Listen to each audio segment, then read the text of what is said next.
माघ मास के कृष्ण पक्ष की षटतिला एकादशी व्रत कथा महात्म्य। युधिष्ठिर ने पूछा, जगन्नाथ, श्री कृष्ण आदिदेव जगतपति, माघ मास के कृष्ण पक्ष में कौन सी एकादशी होती है, उसके लिए कैसी विधि है तथा उसका फल क्या है? महाप्राज्ञ कृपा करके ये सब बातें बताइए।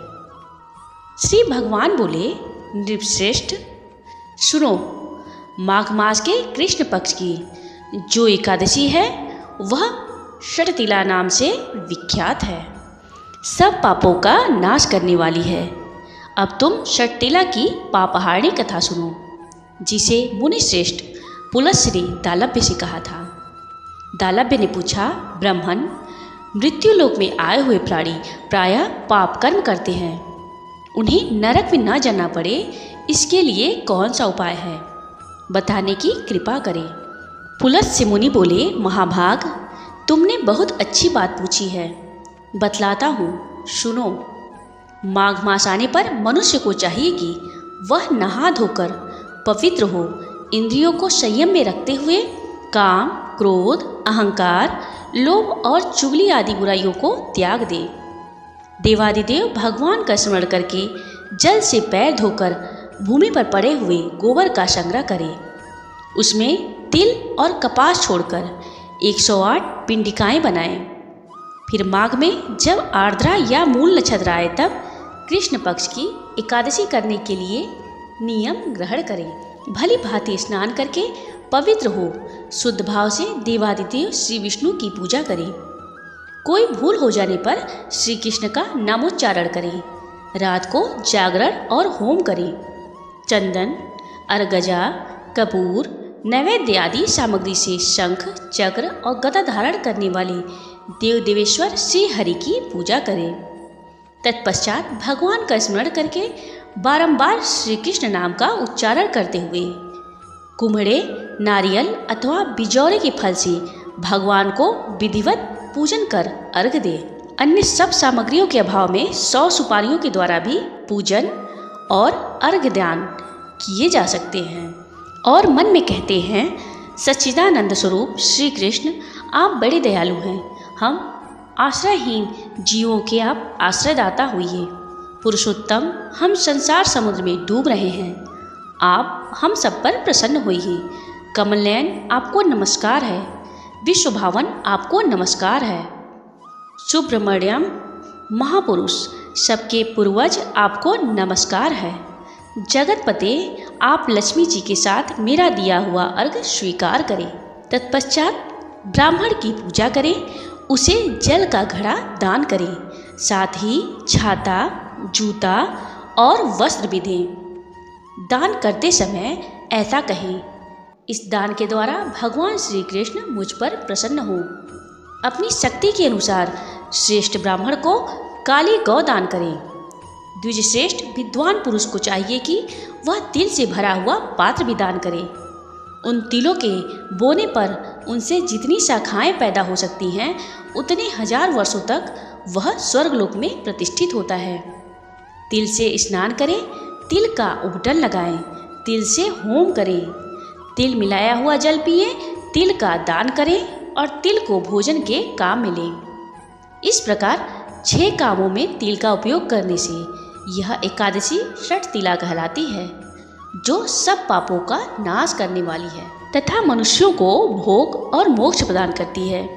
इतना ही नहीं, वह ब्रह्म हत्या जैसे पाप तथा पिशाच तत्व का भी विनाश करने वाली है। इसका व्रत करने पर मनुष्यों को कभी प्रेत योनि में नहीं जाना पड़ता। इसलिए राजन, प्रयत्नपूर्वक एकादशी का व्रत अवश्य करना चाहिए। एक समय की बात है, स्वर्गलोक में देवराज इंद्र राज्य करते थे। देवगढ़ परिजात वृक्षों से भरे हुए नंदनवन में अप्सराओं के साथ विहार कर रहे थे। 50 करोड़ गंधर्वों के नायक देवराज इंद्र ने स्वेच्छानुसार वन में विहार करते हुए बड़े हर्ष के साथ नृत्य का आयोजन किया। उसमें गंधर्व गान कर रहे थे, जिनमें पुष्पदंत, चित्रसेन तथा उसका पुत्र, ये 3 प्रधान थे। चित्रसेन की स्त्री का नाम मालिनी था। मालिनी से एक कन्या उत्पन्न हुई थी, जो पुष्पवंती के नाम से विख्यात थी। पुष्पदंत गंधर्व के एक पुत्र था जिसको लोग माल्यवान कहते थे। माल्यवान पुष्पवंती के रूप पर अत्यंत मोहित था। ये दोनों भी इंद्र के संतोषार्थ नृत्य करने के लिए आए थे। इन दोनों का गान हो रहा था। इनके साथ अप्सराएं भी थीं। परस्पर अनुराग के कारण ये दोनों मोह के वशीभूत हो गए।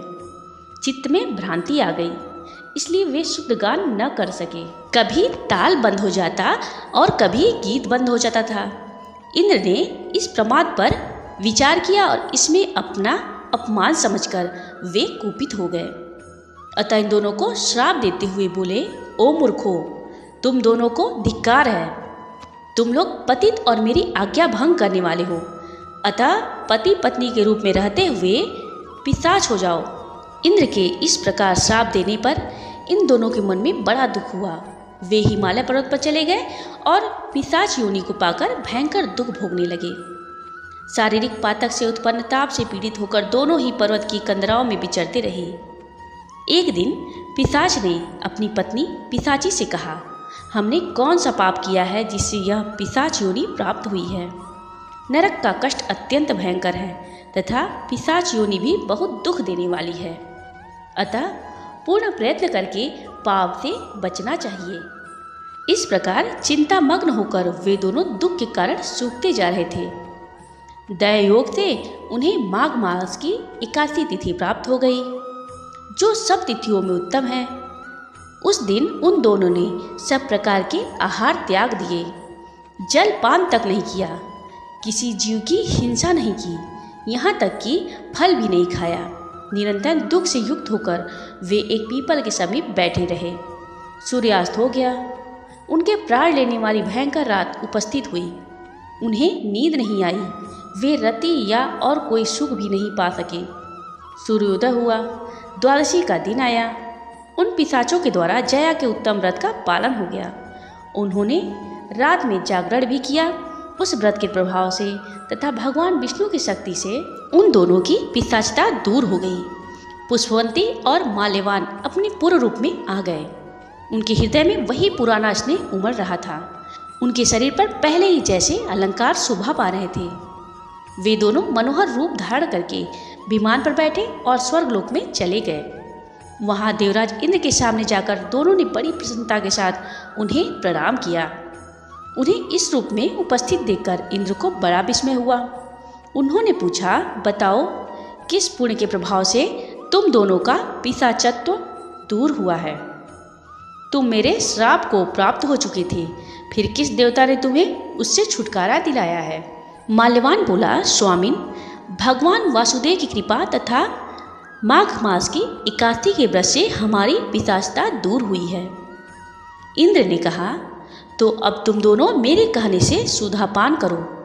जो लोग 81 के व्रत में तत्पर और भगवान श्री कृष्ण के शरणागत होते हैं, वे हमारे भी पूजनीय हैं। भगवान श्री कृष्ण कहते हैं, राजन, इस कारण 81 का व्रत अवश्य करना चाहिए। इस महात्म्य के सुनने से अग्निष्टोम यज्ञ का फल मिलता है। जय श्री कृष्ण, जय श्री कृष्ण।